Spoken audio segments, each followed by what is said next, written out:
we knocked out 97% of the launchers. That's why you may be attacked, but you're not being attacked with very heavy numbers of missiles like at the beginning. But in particular, I want to thank my friend, the Crown Prince Mohammed, who is a fantastic man and a great friend of mine and a friend of all of yours, I think.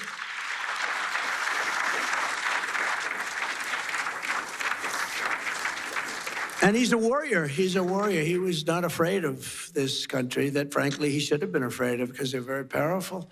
I want to thank Tamim, because Tamim is, these three people have been unbelievable. Tamim, and then UAE, Mohammed. These are three great people.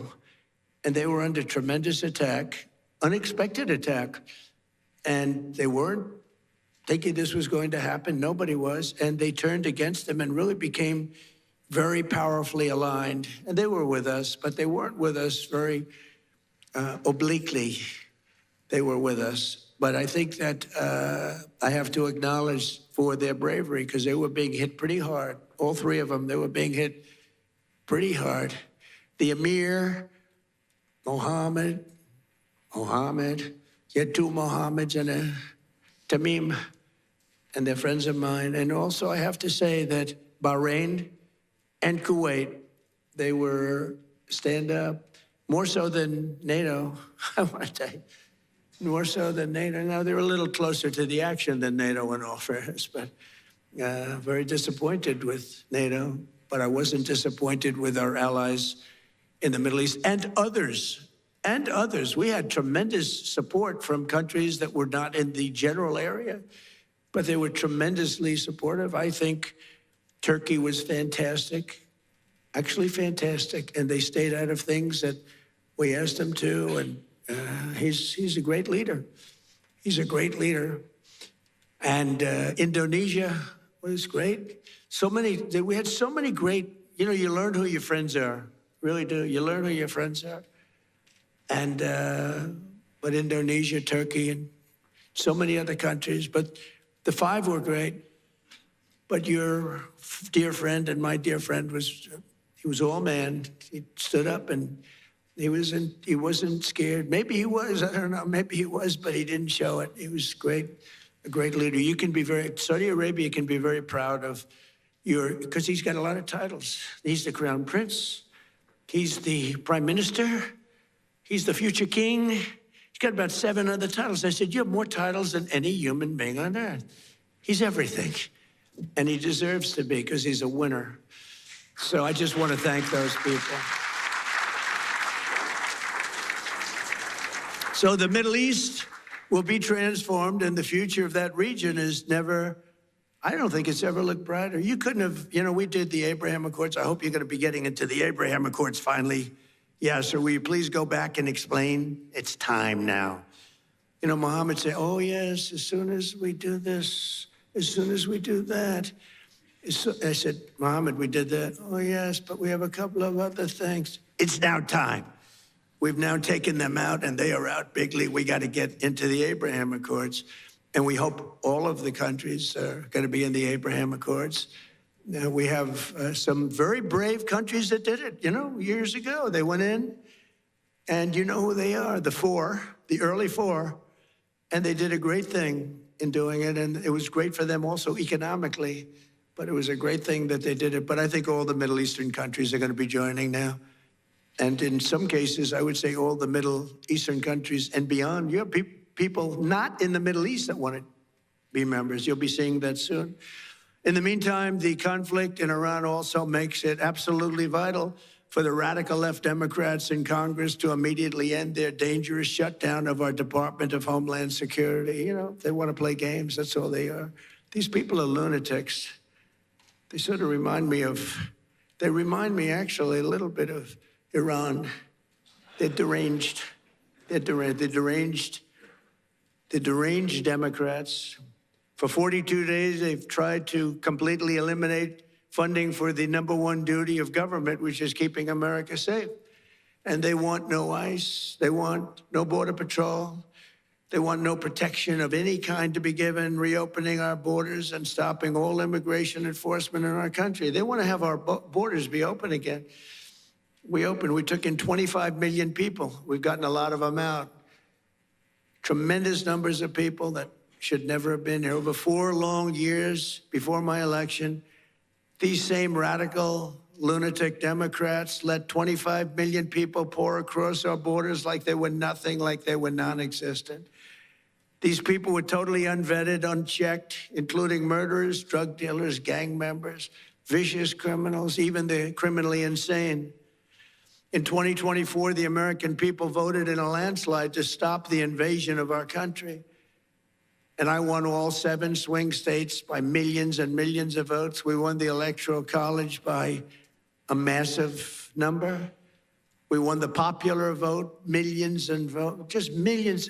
This was a big election. I loved every minute of it.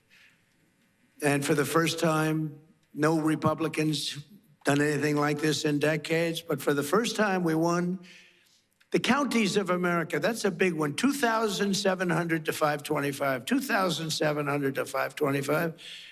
87% of the vote. We won 87% of the counties. In other words, it was a mandate like our country has not seen in many decades. It was a mandate for an ideology, which is an ideology. Homes for people, and low interest rates, and no inflation. And right now, my polls are better than they've ever been before. You know, I heard the other day, I think that he's losing the MAGA base. I said, really? Because of the war. See, I get into a war. Of course, they call it a war. I get into a war. Of course, there's a legal reason for that. But you get into a war or a military operation or conflict for you, and then they say, my base. I said, no. MAGA's stronger than ever because MAGA's make America great again. But my MAGA people, which is the greatest phrase in the history of politics, it's the most important movement by far, probably in the history of the world. I mean, you know, movement by far, probably in the history of the world. I mean, you know, there's never been anything like this. And in fact, just a few days ago, you have to understand, the fake news right back, oh, that's a lot of fake news. Yeah, so you brought a lot of fake news with you. They must know you're going to make a speech at some point because look at the... But what happened is the fake news was saying, he may, they hope. You know, it's like, oh, we got to get rid of this guy. They say, he may be losing his MAGA base. And that would be maybe the end of him. And then I happened to be watching CNN, which is terrible. They treat me terribly. In fact, just a few days ago, CNN had a poll that had me at 100% of MAGA voters. They said they've never seen anything like that. Can you put that up? I actually said if you could put it up. Do you have the technology to put it up? Go ahead, give it a shot. You know, sometimes you look at the polling data and there are numbers that just jump off the screen at you, and this is one of those. Because just think, 100%, if you are a member of MAGA and the GOP, you approve of Donald John Trump. 0% say that they disapprove. You don't have to be a mathematical genius to know you can't go higher than 100%. He is the 1972 Miami Dolphins.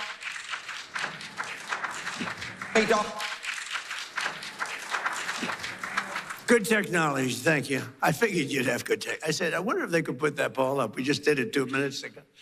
No, but I was watching this and I'm hearing them saying, could he be losing the MAGA base? I don't think so. You know why? Because MAGA wants to win, number one. Number two, they want our country protected. They don't want another country out there that's hostile and crazy to have a nuclear weapon. And number three, they like us protecting certain allies, whether it's Israel or Saudi Arabia or Qatar or UAE, any of them. They want that. MAGA wants strength and they want victory. They want success, and that's what we have. And we have been very, very successful. You know, when I went into Venezuela, I said, because I campaigned on the fact peace through strength, you wouldn't have to use it. And Cuba's next, by the way, but pretend I didn't say that, please. Pretend I didn't say that. Please, please, please, media, please disregard that statement. Thank you very much. Cuba's next. So despite the radical left Democrat shutdown, we will continue to defend the sovereign borders of the United States of America, and we'll defend our allies and your ally. And we'll defend our allies and your ally. You didn't know they were that tough, did you? You didn't know. They were pretty tough, Iran. Not tough anymore.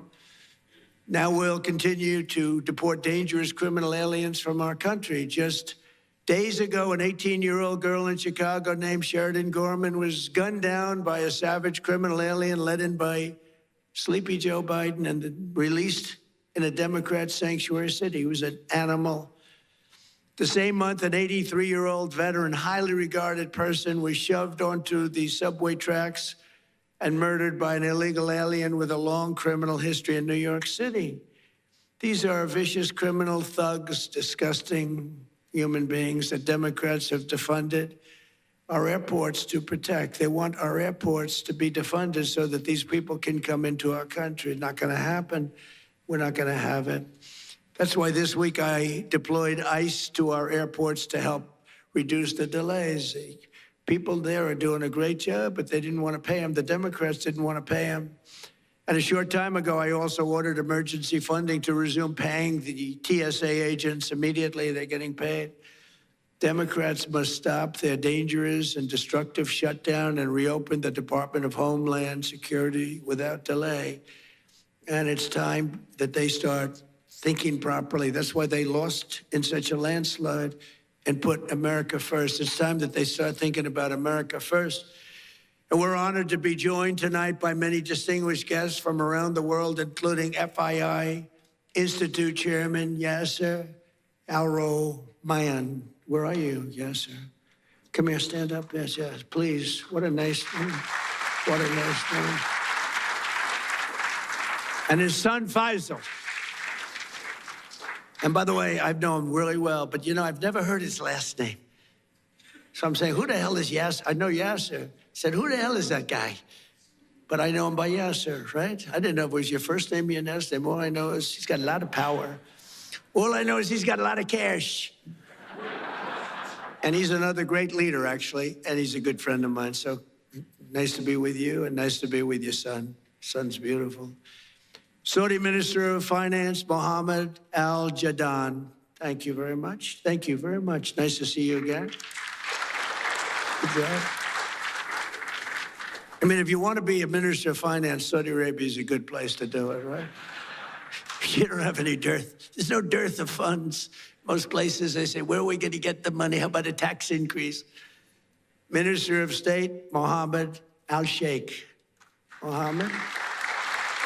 Thank you very much. Great honor. Chairman of the Saudi Esports Federation, His Royal Highness Prince Faisal.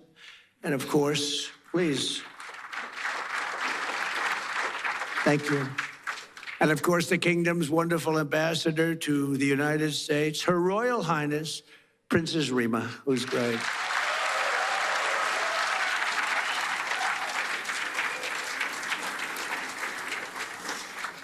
She's great. Also, I want to thank the president of Sierra Leone, Julius Madabio.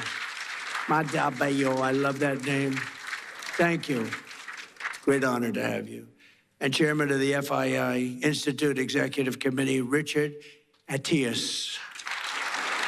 Thank you, Richard. As well as special envoy, I call him Henry Kissinger, who doesn't leak. Because Henry was a big leaker. Richard Nixon would beat him. Henry, somebody's leaking on us. There's somebody leaking. Henry would say, we'll get to the bottom. It was Henry that was leaking. That wasn't good. So we have Henry Kissinger, better than Henry Kissinger, and he doesn't leak. Special envoy, Steve Witkoff. Thank you, Steve. Doing a great job. And he and Jared Kushner, they're like a team, and boy, I tell you, they're a good team. High IQ. It's a high IQ team. You want to find your high IQ people. Director of the Office of Science and Technology Policy, Michael Kratsios, a Greek individual. Where's Michael? He was at the Greek event. Hi, Michael. He was at the Greek event yesterday, so I know he's Greek. They asked me, please, sir, would you introduce Michael? CMS administrator, a phenomenal man, a brilliant man. You know, he had a show on television for like 20 years that was so great. I was on his show. He said, would you do me a favor? Would you go on my show? I said, yeah, I'll go on your show. It's a big show. It was very successful. And I went on his show, and he determined that I should lose weight. This is what I went through. He said, I think you should lose weight. I said, I don't need you saying that in front of millions of people. You don't have to tell me that. But he's a great guy, and I don't know how he ever got the job after that, but he's the most powerful man, actually. Medicine, him and Bobby, what a team. Bobby is great. He's great. Dr. Oz, you know that, Mehmet Oz. Right? And they're coming up with things that are amazing, a little out of the box, but the out-of-the-box guys are really finding things that are amazing. Autism, that's so important to us. We want to find out why is it happening in such large numbers all over the world, but why is it happening in our country all over the world? And you're coming up with some pretty impressive studies and answers. A really good friend of mine, the president of FIFA, Gianni Infantino, and Johnny is great. You know, when I didn't get the Nobel Peace Prize, you got to understand, I don't care. Norway has lost so credible. I stopped 8 wars. I even stopped India and Pakistan. And they were going at it for a week. They had 9 planes already shot down. They were in a war. I stopped them. You know how I stopped them? I said, if you keep fighting, I'm going to put a 250% tariff on each one. No, you cannot do that. I said, I'm doing it. All right, we won't fight anymore. That's how I stopped them. I used tariffs to stop. You ever hear of anything like that? It was too much for them to bear. But they were going to be in a war. And the prime minister, actually a great guy, the prime minister of Pakistan said President Trump saved 30 to 50 million people. 2 nuclear countries would have happened. And I figured, if I don't get the Nobel Prize for Peace, nobody will ever get it. I didn't get it. I'm not surprised. I didn't get it. And the person that got it was shocked. She's a wonderful woman, too, by the way. And she said, no, I don't deserve it. President Trump does. Nobody deserves it. Nobody ever does. I stopped 8 wars, Yasser. Do you know what that is? 8 wars. You didn't stop 8 wars. You started 8 wars, Yasser. I stopped 8 wars. But it was a little early because, in all fairness, it was for the year before, right? It was for 24. But still, you thought they would have made an exception. But they didn't do that. You watch what happens. But it was sort of amazing. So she was so nice, and she actually came to the White House, and she presented me with her award. She's a wonderful woman. But stopping wars is, I think, is it's the best. I think I do it the best. I stopped wars that nobody thought. President Putin called me. He said, I can't believe you stopped this one and this one, which are impossible. Azerbaijan, it was an impossible war to stop. We stopped it. But we also have a man who's probably good at stopping wars. I know he's good at being a tough guy. He is a tough guy. He's been very tough on crime, and he's done a great job. Miami Mayor Francis Suarez is here someplace. Francis, hi. How are you? And we have a great son. He's got the best genes, I think, of any human being I've ever known. He's my son, Don Trump. Don, he's a great guy. And his fiance, Bettina. Good, Bettina, good. No, my son's got the greatest genes in history. I'm a big believer in genes, by the way, I will tell you. My daughter, Tiffany, and her husband, Michael. My beautiful daughter, great, and they have a new child, the most beautiful guy we've seen, right? Blows us all away, right? He's great. Thank you for being here. And countless other business leaders. We have so many friends of mine here, so many business leaders, but we can't go on because we have a couple of moments more to discuss the world and the economy. Over the past 14 months, the Trump administration has achieved perhaps the most dramatic one-year turnaround of any nation in all of history. A short time ago, a man that we just discussed, the king, the future king of Saudi Arabia, and I also love the king of Saudi Arabia. What a man he is. When I was there, we bonded. he would grab me to get up. He was a little frail at the time, and this was a long time ago, and he's still doing well. And he'd grab my arm to get up when I was sitting next to him. And they said that's the only time he's ever grabbed anybody. He would grab me all the time. And I said, I think he likes me. And he did like me, and he still likes me. And he's a great man, and say hello to him. He's a great guy with a great son. But a short time ago, we were together, and he looked at me, and he said, you know, it's amazing. 1 year ago, you were a dead country. Now you're the hottest country anywhere in the world. He didn't think this was going to happen. He didn't think he'd be kissing my ass. He really didn't. He thought he'd be just another American president that was a loser, where the country was going downhill. But now he has to be nice to me. You tell him he better be nice to me. He's got to be. But it was really something. He said, though, he said, you know, it's amazing, President, because he's a very smart, but a regular kind of a guy. He said, you know, it's amazing, President. A year ago, in that case, it was a year and a half. It was 6 months ago. But a year ago, you were a dead country. Now you're literally the hottest country anywhere in the world. And that was before we beat the hell out of Iran. You know, now I think he's got to say even better. I think we have to up it. But he's fantastic. And everything we do, we're working to make America the #1 place on earth to do business. We passed the largest tax cuts in American history, including no tax on tips, no tax on overtime, no tax on Social Security for our great seniors. We provided 100% expensing and bonus depreciation so that anyone who wants to build a factory can deduct the entire cost of equipment and the entire factory in the first year. That used to take 38 years to do. You'd take it little drips. Now it's done. And you know, a lot of people remember that my first 4 years was the most successful time we've ever had financially in the history of our country. We had an unbelievable success, but this is much better. And by the way, when this war ends, it's going to be like a rocket ship. I thought we were going to go down more, and I thought oil prices were going to go up higher than they are now. It's not finished yet. I'm not saying it's sort of finished, but it's not finished. It's got to be finished. And I thought that we would see a bigger drop in stock. Hasn't been that bad. You know, it's sort of crazy. I hit 50,000 on the Dow. People said that wouldn't be possible within 4 years. I did it in 1 year. And then we hit 7,000 on the S&P. People said that's even harder than hitting 50,000 on the Dow. And I did that in less than 1 year. Toward the end of the year, both of them, we broke every record, every stock record we broke. And you're big beneficiaries because so many of you invest in the United States, and keep doing it because it's going to be a rocket ship. You watch. But then I said, all right, do I have to do this?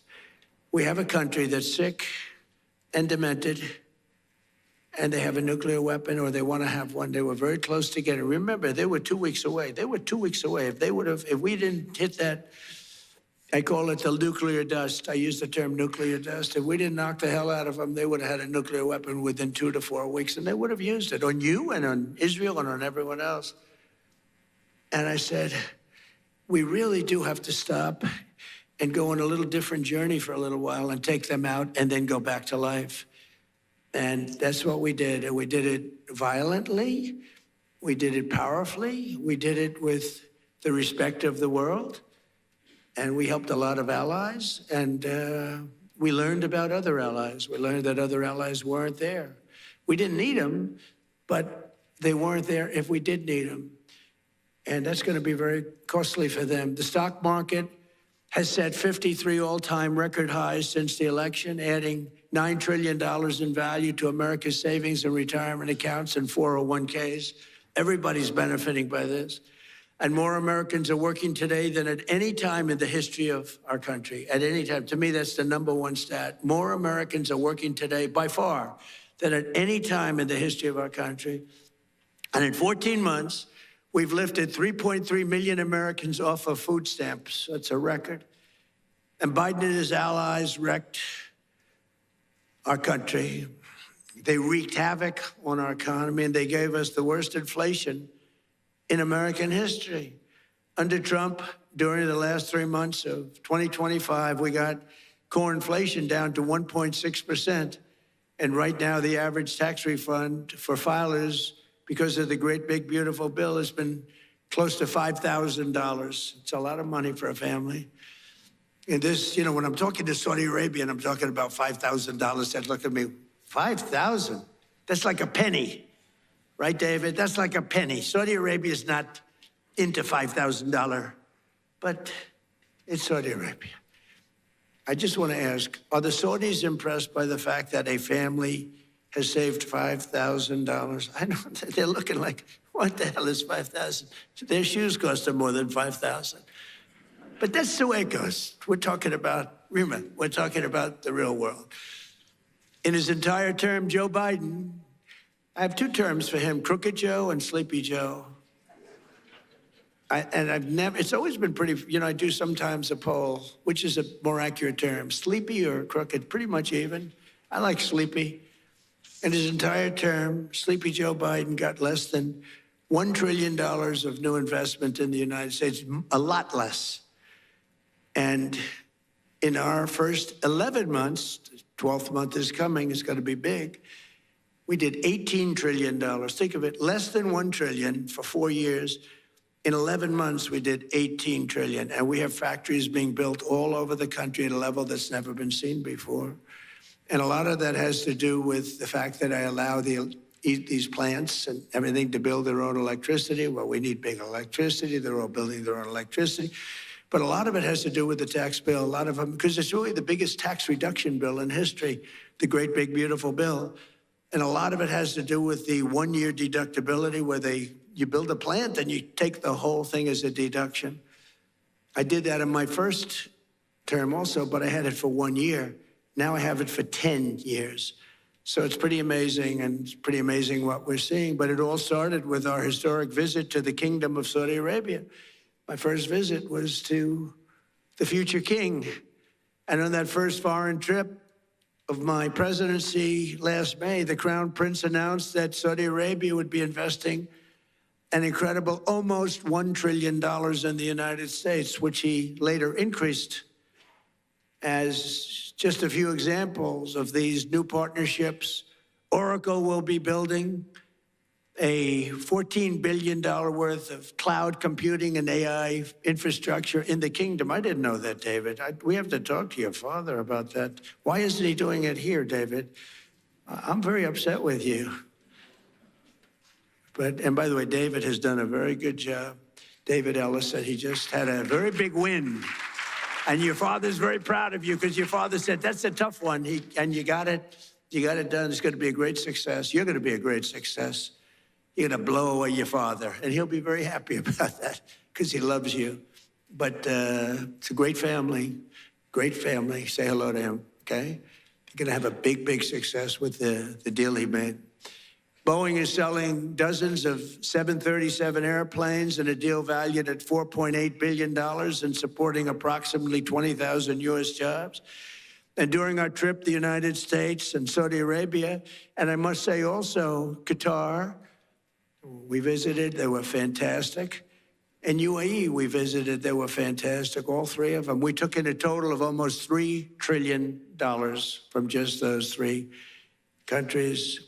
But Saudi Arabia signed the largest defense sales agreement in American history, nearly $142 billion of the finest military equipment anywhere in the world. We make the best military equipment in the world by far.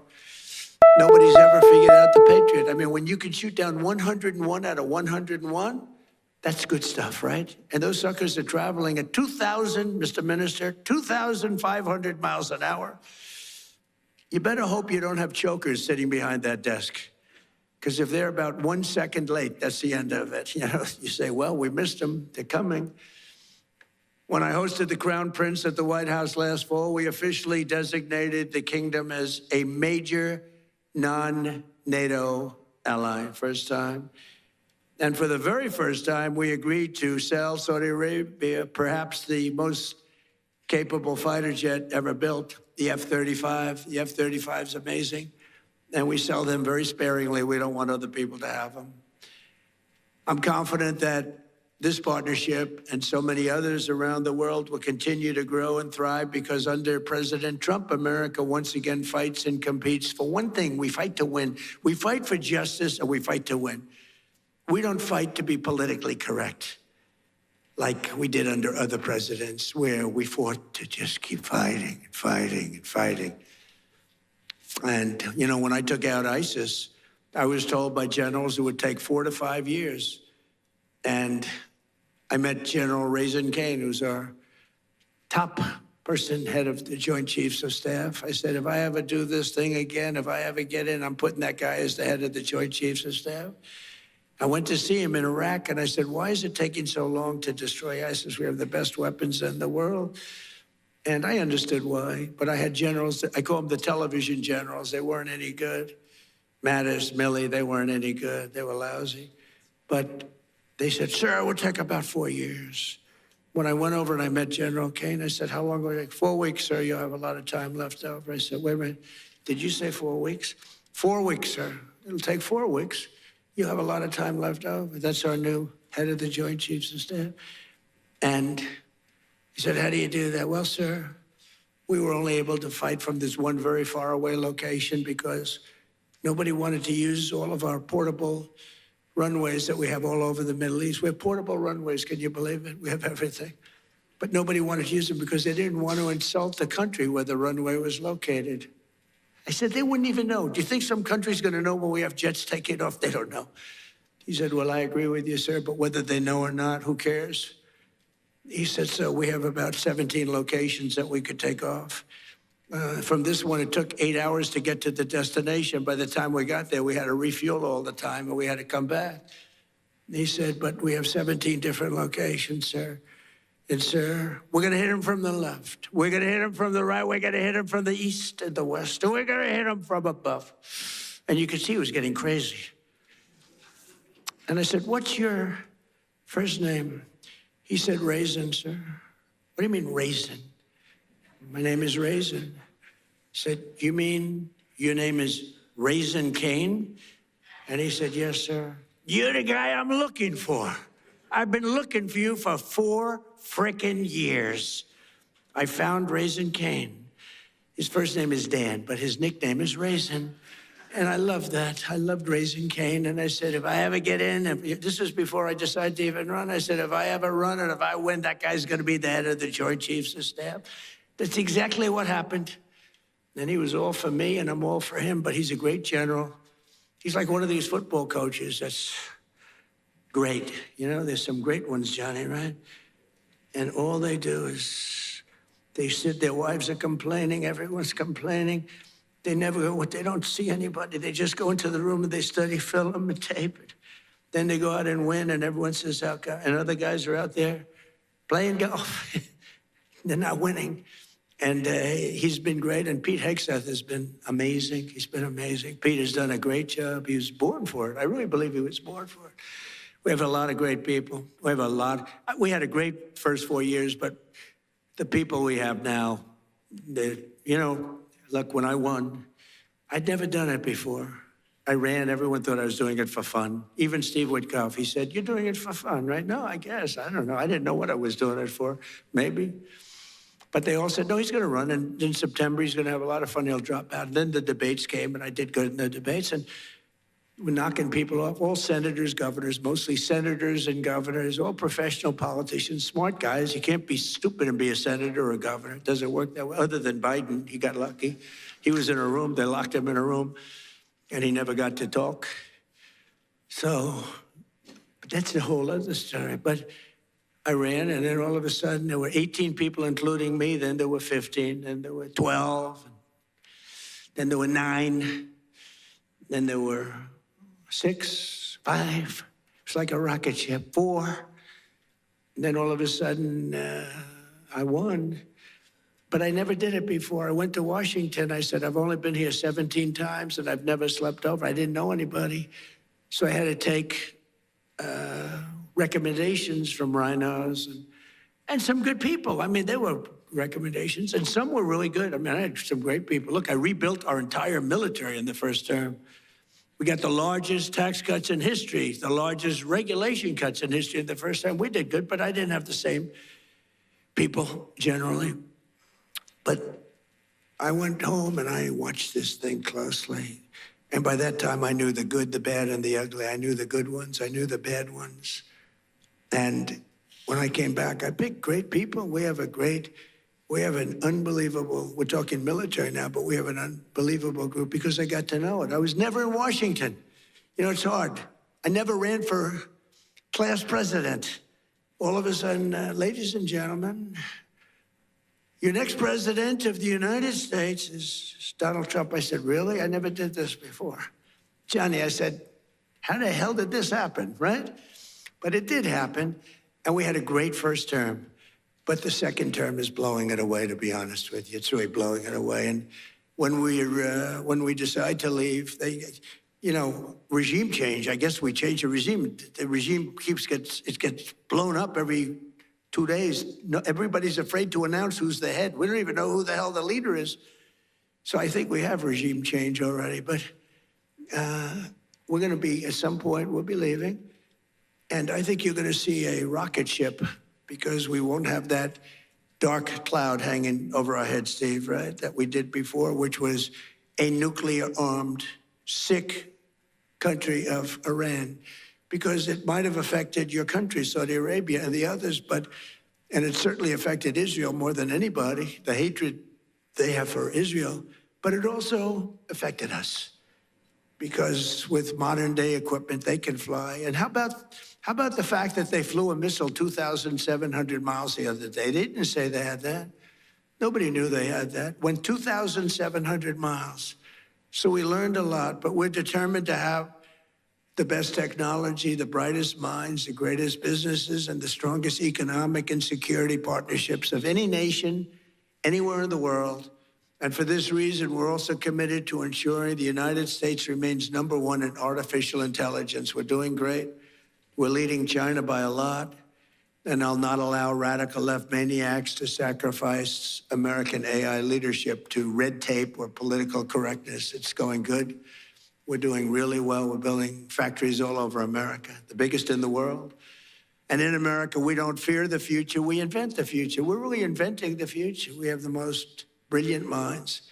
And we invite all nations to join us in building the most powerful AI ecosystem on the planet. We're building more automobile plants than any time in the last 50 years for a lot of reasons. I think #1, maybe the election, but #2, and a close #2, is tariffs. The tariffs are driving people in from Canada, Mexico, Germany, Japan, South Korea. They're coming in. We're building auto plants all over the United States, tens of billions. I met Mr. Toyota in Japan. I said, what's your name? He's about 92 years old. Sharp as a tack. What's your name? Toyota. I said, you're rich. I said, do you have anything to do with automobiles? Yes. What do you have to do with Toyota? I own it. And I said, well, do you want to make an investment? Yes, we're going to spend $10 billion, spending $10 billion right now on building 5 plants. Everybody is. They're all coming into America. We're going to be hotter than we were 70 years ago when we dominated the automobile. We made all of the cars. My administration has also worked tirelessly to ensure that America remains at the bleeding edge of crypto revolution. We're really doing great. And if we're not going to do it, then China is going to take it over. They want to do it. We're going to be the undisputed crypto capital and Bitcoin superpower of the world. Bitcoin's very powerful. It's all becoming powerful. So many people now, they want to pay you in crypto. They want to pay you in Bitcoin. And we have to be at the top of it in all of these, call it an industry. Last year, I signed the landmark Genius Act into law, creating a clear and simple framework for dollar-backed stablecoins. And this was a historic achievement, and I'll not allow Democrats and their big bank donors, although they've had a lot of support for crypto. They will say that. The Democrats have been very strong on crypto. They want to see it too, which is shocking if you want to know the truth. But we don't want any pointless regulations or needless restrictions. We want to have free enterprise, open. America became the world financial capital because we were the strongest and the freest nation on earth, and the Trump administration's going to keep it that way. We're very open. And I tell people, if you have problems, call me. And some of them are amazed I actually take their call and get their problem solved. For 4 long years, our country was pushed to the brink of destruction by radicals and thugs and stupid people who punished success, pillaged our economy, dismantled our borders, and surrendered our strength. But today, all of that is behind us. Our country is prospering again, I think, like never before. I would say, you know, it's amazing. I knew I'd do it. I didn't know I was going to do it. I had no idea it was going to be this fast. But you never know. I had no idea I'd be going into Iran. I didn't think we'd have to do that. But it turned out we did, because they became more and more radicalized and more threatening. Our economy is booming again, and America is respected again all over the world, perhaps like never before, with the help of business leaders, innovators, allies, and partners like those in this room, incredible people in this room, incredible success stories, the most successful people in the world. We'll seize every opportunity, overcome every challenge, defeat every threat, and America and our allies will thrive and prosper and win like no nations have ever won before. You're going to win like you've never had before. So I want to just thank everybody very much, and I'm asked to take a few questions. And unlike other politicians, they would like the questions screened. I don't ask for screening of the questions. You can ask me anything you want. You can talk sex. You can do whatever the hell you want. I'm here for you. Whatever question you want, you can ask. So do you want to do that? Do we have some people handling this? Here he comes. Look at this man. Very powerful man coming up, ladies and gentlemen. We'll take some questions. Good. Thank you. Thank you very much, Mr. President. Thank you so much. And thank you for accepting to take 5 questions. We don't want to take too much of your time. So let's talk about business. In one sentence, where should the world invest in America right now? Say it, what? Where should the world invest in America right now? Well, look, the one that they're going crazy about is AI. Now, sometimes you'll say, let's go the opposite, because I've seen it. You know, everyone goes, but AI is going crazy. AI, so my family, we made Don, the whole family.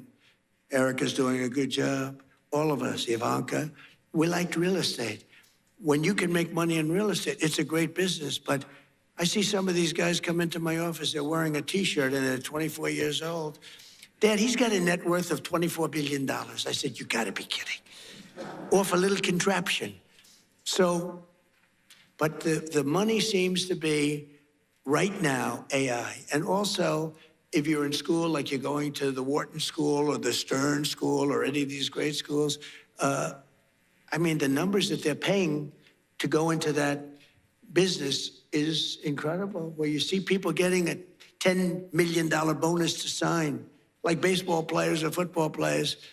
We're giving you a $10 million. I mean, I hate to say because it sounds ridiculous, but there have been some $100 million bonuses paid to sign. So I think probably if you're going to say one thing, AI, and just hope that it works, right? You better hope. So, Mr. President, what is the one leadership trait the world is missing right now? What is missing in leadership? Well, it's winning. You got to win. You know, I've watched a lot of people, leaders, great leaders. And, you know, the one thing about sports is you break it down into, you know, a 2-hour period, something nice. You don't have to wait a lifetime to find out is somebody a winner or a loser. You got a lot of losers, mostly losers, fortunately. It's a good thing to have a lot of losers. I always like to hang around with losers, actually, because it makes me feel better. I hate guys that are very, very successful, and you have to listen to their success stories. I like people that like to listen to my success. But I find, and I found this, and I'm only kidding, I want to say that, sort of. But I find that people that win, it's much easier to lead when you're successful and you win. You know, Vince Lombardi was a very tough person, a very tough football coach. He was sort of a violent guy, actually. I knew him. But he won, and he got away with things because he won. You know, I say, if you win, winning helps you to become a better leader. People follow you if you win. And not everybody can win. Some people win and some people don't win. But when you win, it's a lot easier to lead. Talking about winning, Mr. President, the world is entering in a new economic era. Who do you think are the winners and who do you think will be the losers? Are you talking about as nations? Yes. Well, or sectors? The United States right now is the hottest country anywhere in the world, by far. And we've done it very quickly because we have a good system. Now, it's somewhat radicalized because the Democrats are really holding us back, and you better hope they don't get in because they'll destroy a lot of what we've built.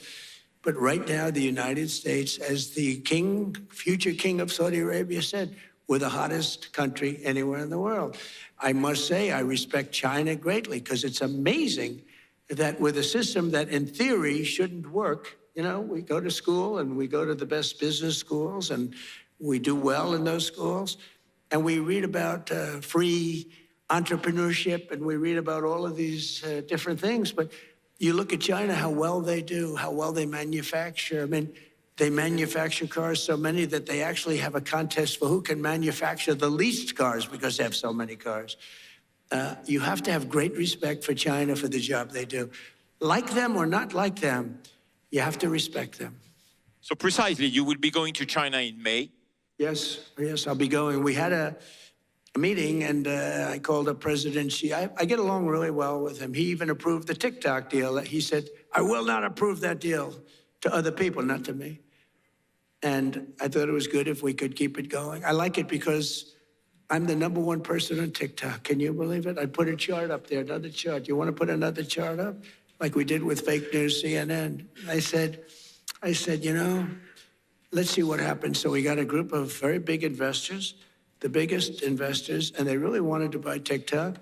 And I did very well on TikTok in the election. I won the youth. You know, I did tremendously well with youth because of TikTok and other things, certain interviews, etc. But I did very well. And I sort of developed a liking for it. And I was told that it will never be approved by China. You had to get approval. And I didn't really care. And then it got to a point where all of these very successful people were willing to pay a lot of money for TikTok. And I called up President Xi. I said, do me a favor. Will you approve it, please? It's good. It's good for China, good for us, good for everybody. Would you do me a favor? I know you said it was a hard no. And I said, I know you said no to everybody, but you haven't said no to me. Would you do me a favor? Would you approve it? It's good for China. It's good for us. You have a lot of big investors. They're investing in China also. They have a lot of money in China. I would appreciate it. He said, okay, I'll do it. Nice. It was very nice. And they bought TikTok, and it's going to do good. And it was done with the consent of China. We get along well with China. You know, China used to take big advantage of us, but they don't take advantage of us anymore. Now we compete very nicely with China. We put tariffs on China. The tariffs got too high. At one point, they were up to 145%. You know, I was saying, nope, put tariffs on that, put tariffs on for fentanyl, add 20%. And then one day I said, what's China paying now? Sir, they're paying 145%. I said, 145? That's crazy. I got a little carried away. So I got them down to 100. Then I took them down a little more. And I'll never forget, I took them down a little bit from 145 to 100. And the fake news said, Donald Trump collapses in China. They're paying 100%. Nobody pays 100. So anyway, we got it down. And now we have a great business relationship with China. I've always had a good relationship with President Xi, except for the COVID situation, because I wasn't thrilled about that. He wasn't thrilled either, by the way, but I wasn't thrilled. But I have great respect for him as a leader. And we had a deal. I was going there, and I didn't want to go during the war. I said, look, you know, we have a thing called a war, or as they would rather say, a military operation.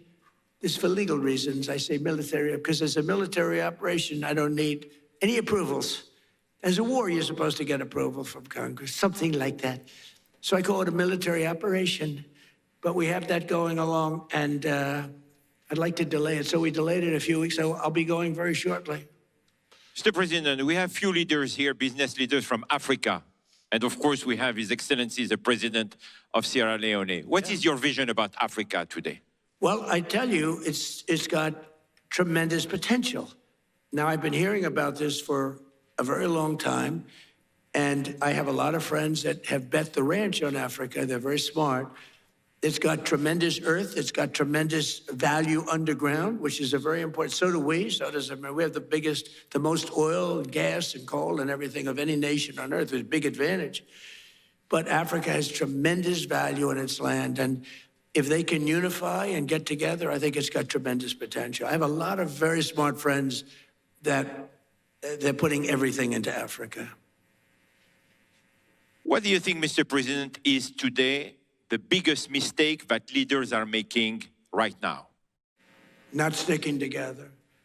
I think that NATO made a terrible mistake when they wouldn't send a small amount of military armament, when they wouldn't send just even acknowledge what we were doing for the world and taking on Iran.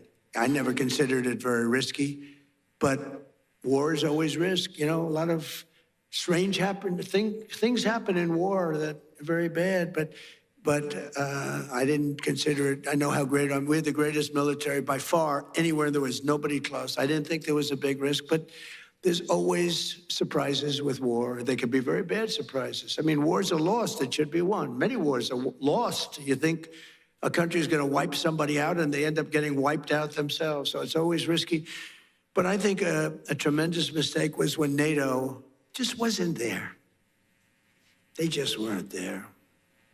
It's going to make a lot of money for the United States because we spend hundreds of billions of dollars a year on NATO, hundreds protecting them. And we would have always been there for them. But now, based on their actions, I guess we don't have to be, do we? Mr. President. That sounds like a breaking story, yes, sir. Is that breaking news? I think we just have breaking news. But that's the fact. I've been saying that. Why would we be there for them if they're not there for us? They weren't there for us. If you had one bet on the future, what would it be? That the United States will, with good leadership, remain the dominant country anywhere in the world. But you still need leadership. I mean, look at the last 4 years were so bad with the bad leader. You need leadership. And, you know, in theory, you need to have that. You need the open, fair elections. You need a free press. We have a terrible press. We have a very corrupt media. Think of it. I got 96% negative stories, and I won in a landslide. And you know what that means? That means that the media has no credibility. You can't get mostly bad stories, fake stories. They were fake. The polls are fake. That's why I appreciate that one poll that I saw up there at 100%. She's never seen 100%. Nobody has. But you have to have a free and open media. And when a media can give you 96 to 97% bad stories, they write stories about it. Trump received 97% bad stories, and I won in a landslide.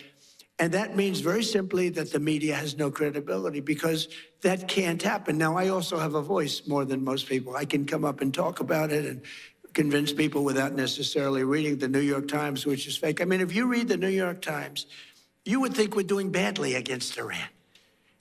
Remember, they have no Navy, wiped out. 159 ships at the bottom of the sea in 3 days. They have no Air Force, all wiped out.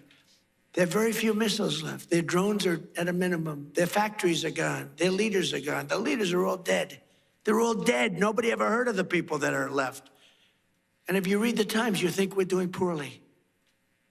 It's almost treasonous, I have to be honest. It's almost treasonous. But fortunately, we have other media that's fair and honest and honorable. And you have to go out and do some of your own talking because nobody else will. You know the expression? I have to sell myself because nobody else will. My last question, Mr. President, is the same question I asked you last year. What do you want your legacy to be? Well, I'll tell you what. So I told you that I settled 8 wars. That means millions and millions of people. And some of those wars were going on. One was 34 years, one was 32 years, one was 29 years, one was 22 years. They were long-term wars and a lot of people being killed every year. So I've saved millions and millions of people. And I mean, I know it doesn't sound right for me to say this, but I'd love my legacy to be made as a great peacemaker, because I really believe I'm a peacemaker. It doesn't seem it right now, but I think I'm a peacemaker. Thank you. Ladies and gentlemen, Mr. President of the United States of America, Donald J. Trump. Thank you very much. All right, President Trump wrapping up his comments there in Miami, also taking questions as well. But again, talking about the economy as well as the situation in the Middle East, and saying that he wished more NATO countries would have helped the United States there. So again, some key remarks from the president, bringing that to you from the beginning all the way until the end, just like if you were in Miami to see the president. All right, we are going to take another 2-minute break on Live Now from Fox. Stay right here with us. Always more to come.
And welcome back to Live Now from Fox, everyone. I'm your host, Mike Page. Always great to be with you as we continue to roll on this busy Friday. We want to talk about teeing up for the midterms. Of course, November will be here before you know it, and political experts say that it could all come down to independent voters in deciding who controls Congress in this year's midterm elections. In Arizona, the Cook Political Report ranks 2 Republican-held seats as toss-ups. So let's go out right now to Arizona.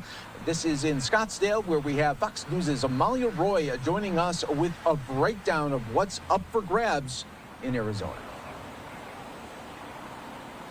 Good afternoon, Mike. Yes, a recent Gallup survey shows that more Americans than ever are identifying as independent. And a political scientist told me that here in Arizona, that is definitely what we're seeing with a lot of voters. They're not looking at political party or ideology, but which candidate they believe will make their lives better, especially when it comes to the economy. There's a brand new Fox News poll that shows where the people think the direction of the country is going. About 2/3 of registered voters are unhappy with the direction of the country, and that number has been rising since 2025.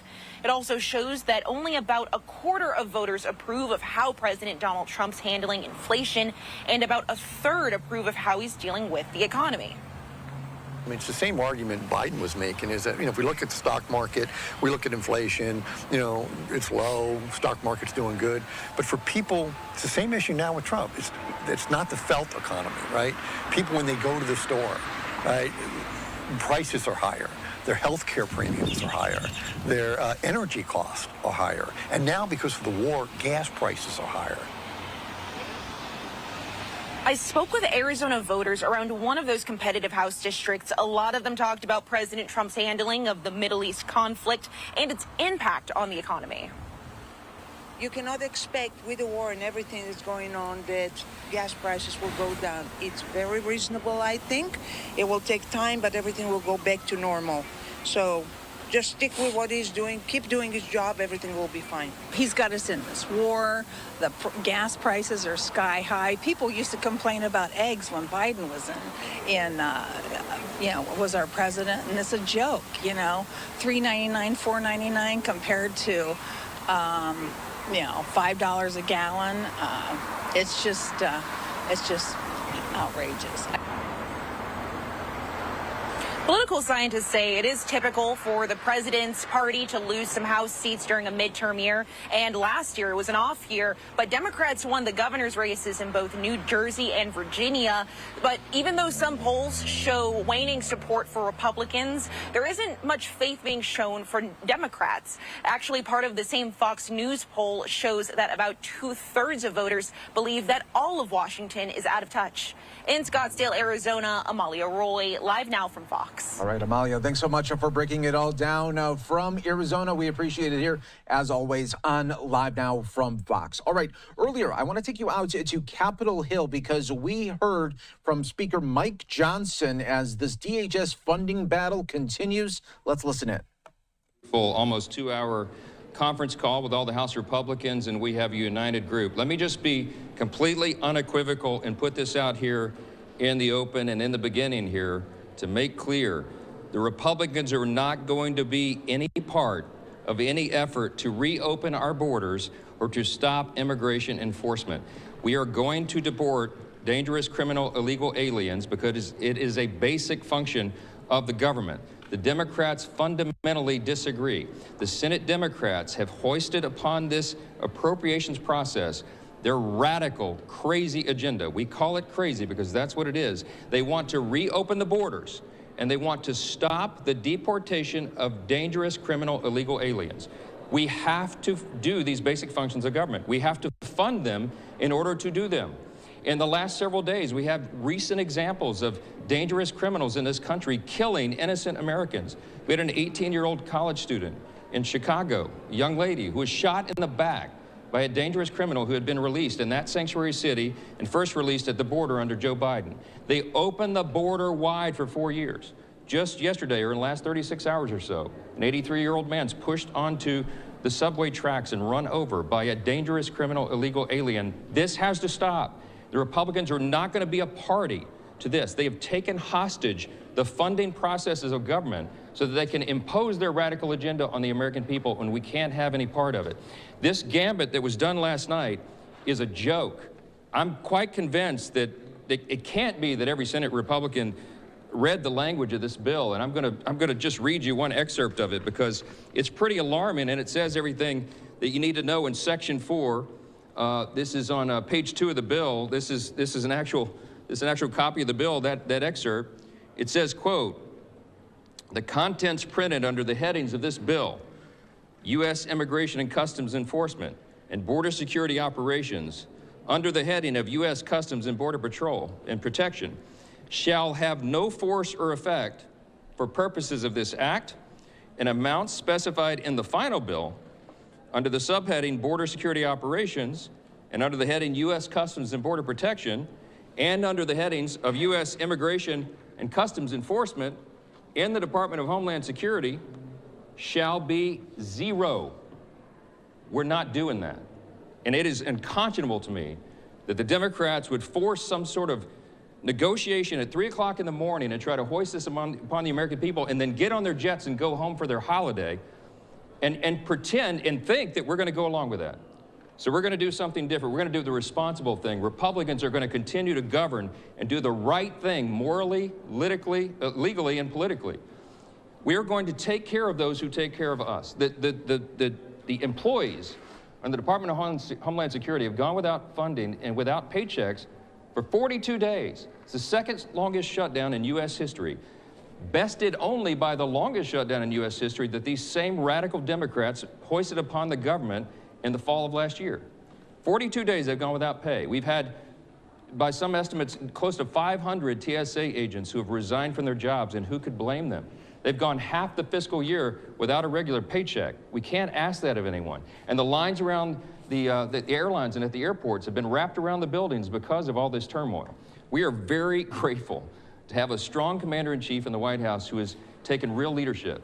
President Trump has already ordered by executive order that TSA agents will be paid, and that machinery is in process right now. The Office of Management and Budget is working through that to make sure that that happens, and we will reduce the lines and the waits at the airlines, and we'll make sure that those who are protecting us are paid. But what we are going to present and what we're going to vote on this floor, our Rules Committee is working through this right now. We're going to put a clean, simple, continuing resolution that will go until May 22nd. It's just a number of weeks, to allow for all those who sacrificially serve the country and protect other Americans. All these agencies, 10 agencies under the Department of Homeland Security, will continue at their current funding levels to make sure that they are protected. We're going to send that over to the Senate, and we hope that they'll accept that. They can do it in record time just like that with the unanimous consent. They could do that as early as Monday. In the meantime, TSA will be paid. We will have done our jobs, and we will protect the homeland, because that is the most basic responsibility of the Congress, is to protect the American people. We're not playing political games on this. We encourage some of our Democrats, hopefully we'll have some of our Democrats in the House who go along with this and stop the pain that's being forced upon these people. The reason that we can't accept this ridiculousness, okay, is because we're not going to risk not funding the agencies that keep the American people safe. The Department of Homeland Security is the third largest department in the federal government. It has 10 agencies beneath it. It's not just TSA, it's also FEMA, the Coast Guard, all these agencies that keep us safe. We must fund them. This is not a game. Republicans will do the responsible and honorable thing, and Democrats will continue to play politics. Mr. Speaker, Thank you, Mr. Speaker. You and John Thune are not on the same page. You came out and criticized Democrats. He was the engineer behind this. Why are you guys not on the same page? And are you not extending the shutdown? If you were to accept what the Senate had passed, this could end tonight and the TSA lines would shrink. I wouldn't call John Thune the engineer of this. Chuck Schumer and the Democrats in the Senate. Chuck Schumer and the Democrats in the Senate have forced this upon the Senate. I have to protect the House. Let me answer the question, Chad. I have to protect the House, and I have to protect the American people. That's our responsibility. Our colleagues on this side understand this is not a game. We are not playing their games. These people want open borders, and they want criminal, illegal aliens in the country. They do not want to enforce the law. They want to literally defund. You just read it in the bill here. They want to give $0 to enforcing federal immigration laws and keeping the border secure. That was the biggest issue in the election of 2024, the wide open border that Joe Biden and Kamala Harris hoisted upon the country. And 20 million, by some estimates, 20 million dangerous, criminal, illegal aliens included in that number came over the border. We have terrorists in our country. We have obviously murderers. They're putting it on display. And then these big blue cities that have sanctuary city policies, they're releasing these people onto the streets. They released them over the border when they came over under the Biden years. And that is the turmoil that we're facing right now, the very serious threats to the homeland and everybody. It's not just long lines at the airport. It is the danger and safety of everyone.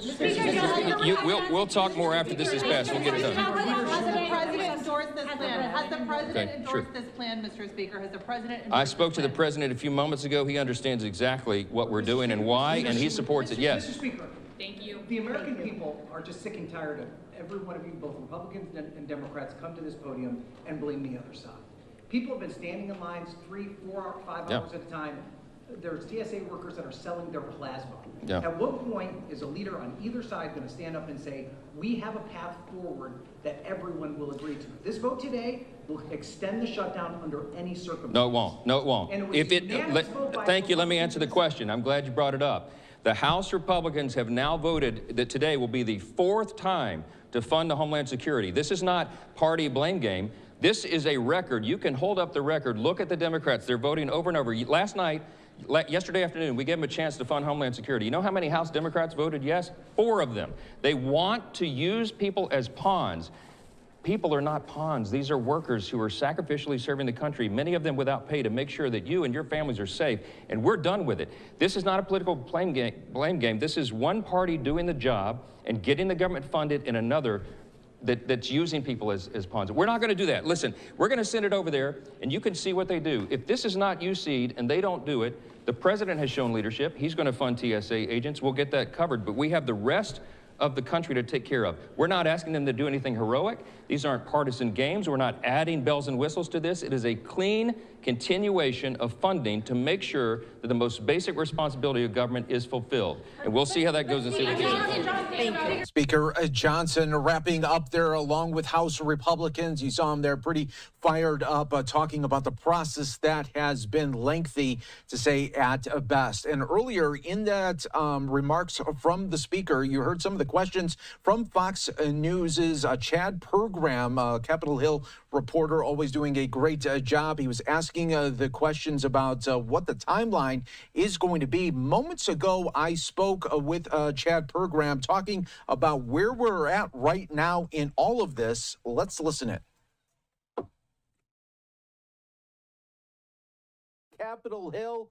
Oh, it continues with the DHS funding, and you have the back and forth between Democrats and Republicans. We heard from Democrats just a little bit ago as this battle does continue. Some have already left town. For more on this, we want to go out right now to Capitol Hill. That is where we find Fox News' Chad Program joining us here with the latest breakdown. And Chad, this has been a roller coaster of emotions. Yeah, well, the DHS shutdown is going to continue. Here's what has happened in the past really 18 hours. At 2:19 Eastern time this morning, the Senate, with the clearance of all 100 senators, Democrats and Republicans, I'll say that again, all 100 senators, passed a bill to fund most of DHS, leaving out Border Patrol and also ICE. That was a contention, issue of contention for the Democrats. They passed this. And there was a bit of optimism early this morning that maybe the House could process this today, pass this, sync up, and then guess what? The DHS shutdown would be done, and then, TSA agents would be paid, and this crisis would be over. Well, this is Capitol Hill. Things usually don't work out quite that swimmingly. Republicans in the House of Representatives outright rejected this. They started to blame Democrats on this, even though the Senate is controlled by Republicans, even though Republican senators approved this. And a very angry Mike Johnson, the Speaker of the House, came out this afternoon and said that they were going to pass another bill, a separate bill to fund all of DHS for 2 months. Now, what does that mean? That means that the shutdown is going to continue. Granted, President Trump has said that he is going to pay the TSA officers. There's some constitutional question about how they can do that because, again, that type of money has to go from Congress. That's in the Constitution. And he's done moves like this before, which have been, questionable from a constitutional standpoint. And one might ask that if this has been an issue since, frankly, October 1st of last year, which is when DHS and everybody ran out of money, why they didn't do it that way if it was so important. But that said, that's what he says he's going to do. So the House of Representatives tonight, even though there was going to be Democratic buy-in on that bill that came from the Senate, the bipartisan bill, the Senate sent to the House. House Democrats, many of them were going to support this. Hakeem Jeffries, the Democratic leader.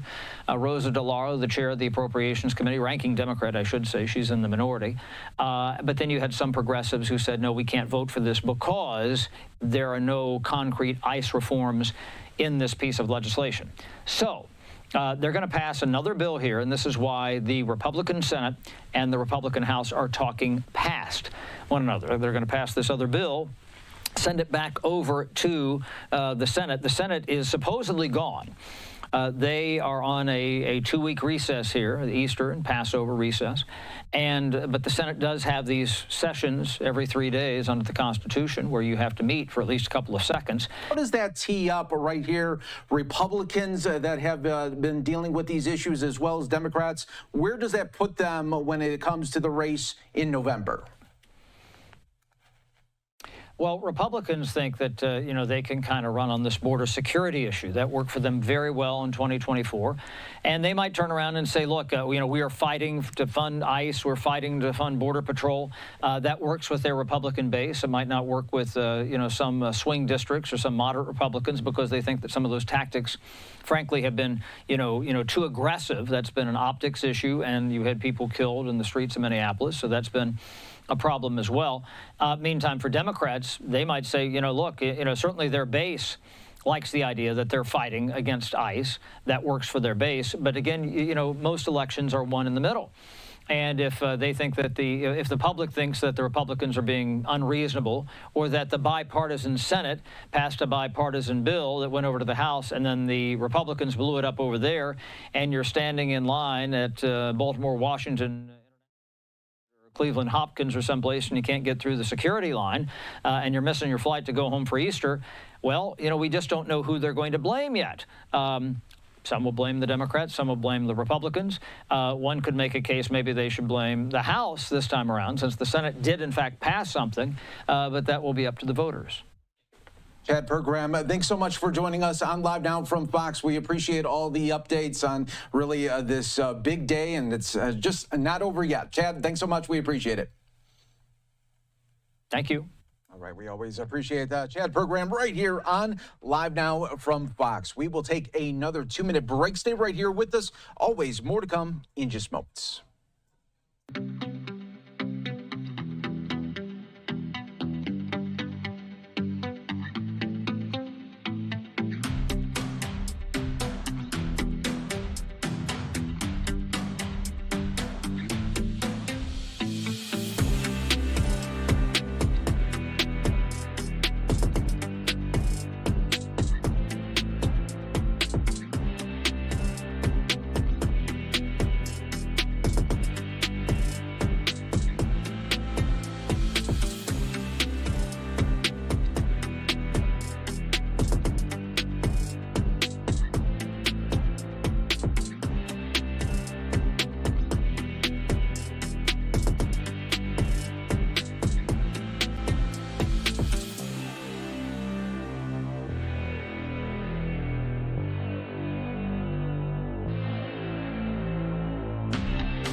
And welcome back to Live Now from Fox. I'm your host, Mike Page. Always great to be with you as we continue to bring you some of the day's biggest top stories and headlines. And one of those top headlines continues to be Tiger Woods arrested earlier today after a crash in Florida. We are getting some new video as well as photos from the scene. This is a look at the skid marks just following that crash. And we also have a look here of Tiger Woods right after the crash, and you can see him in this photo on the phone just moments after the crash. He was later arrested. We will get more into that right here on Live Now from Fox. I talked to TMZ's Michael Babcock all about this.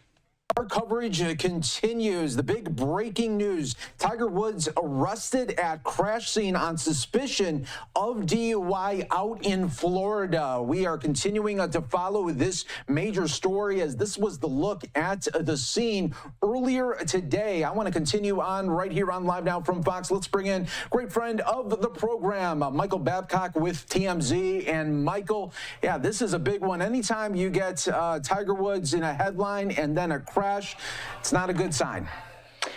Hey, Mike, no, absolutely not. And, this originally came across as Tiger Woods involved in a car accident. And you look at the photographs coming from the scene initially, and the car's on its side, Mike, and the concern is obviously for Tiger Woods' safety at that point. And not that it's not now, but it obviously has kind of, taken on a new feeling as we learned that authorities believe that Tiger Woods was under the influence of some substance, though not alcohol, Mike, because as Tiger Woods has the accident here and police then are called to the scene, they believe that he is showing signs of impairment, but he ultimately submitted to a breathalyzer test, Mike, and blew zeros across the board. So there was no alcohol in his system. However, when he submitted to these field sobriety tests, they said that he was, again, showing signs of impairment, and they believe that he was under some sort of other substance that obviously is not alcohol, most likely some sort of prescription medication. He was offered, and they tried to give him a urine test, Mike, so they could see what was in his system, and he refused. And because of that, he was actually arrested for that as well. So you've got DUI, you've got property damage, and refusing to submit to a lawful test. Those are the three charges, as Tiger Woods right now sits in the Martin County jail, and he will be there for at least 8 hours, as that is their policy. Fortunately, this is not the first time something like this has happened. It's not. In fact, it was also in Jupiter, Florida, not far from where the scene was today, Mike, that in 2017, Tiger was found asleep at the wheel of his vehicle and ultimately DUI, and it was prescription medication. And now here we go about a decade later, and he is in a very similar situation here.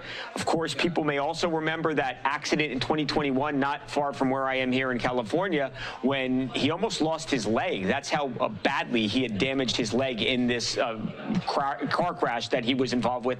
In that case, he was never tested for any sort of substances, and there was actually some criticism of the police department at the time, people asking, how could you not have tested him? This doesn't seem to make sense. In that case, though, it was just chalked up to speed. In this case, obviously not the case. And a couple of months ago, there was talk that maybe he would be making a run for the Masters once again. We learned yesterday from actually President Trump that that is not going to be the case. Yeah, and I think, Tiger never confirmed what Donald Trump said. Obviously, Donald Trump is personal friends with Tiger Woods. They've got other connections. But Tiger never said, yeah, I'm not going to play in the Masters, although at this point, you can't imagine a situation where he would, Mike, with this now hanging over his head, still not in great physical shape, although thankfully he was not injured here. But I can't see any way under the sun that he plays at Augusta just less than really 2 weeks now, 13 days.